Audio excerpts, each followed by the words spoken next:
Dobrodošli u Gradić, donji grad Petrovaradinske tvrđave.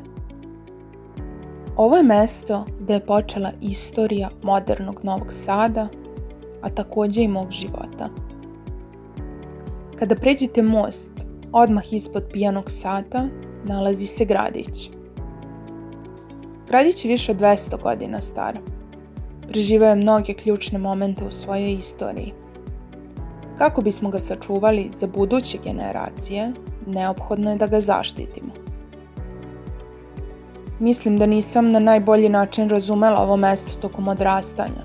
Nisam mu davala dovoljno značaja. Ali ovo je bilo naše sigurno mesto. Pazi auto! Ovo su reči koje nismo mnogo puta čuli dok smo se igrali u sporednim ulicama. Bili smo bezbrižni. Uživali smo u našem detinjstvu ovdje. Tako je bilo svuda, osim u jednoj, glavnoj ulici. Sećam se, dugo se nisam usudila da pređem ovu ulicu sama. Kola su uvek išla prebrzo.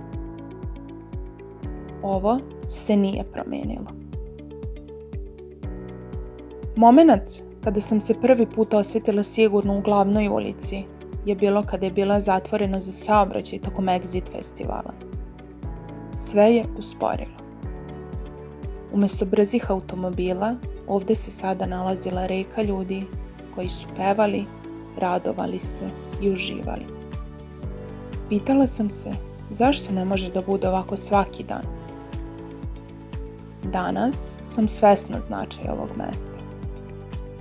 Postoji inicijativa među stanovnicima da se naš kraj pretvori u pešačku zonu. Odlučila sam da podržim ovu inicijativu. Odlučila sam da radim istraživanje na ovu temu i započnem priču o pretvaranju u pešačku zonu, kako bismo sačuvali ovo kulturno naslijeđe, kako bi se sve generacije osjećale sigurno, danas i u budućnosti.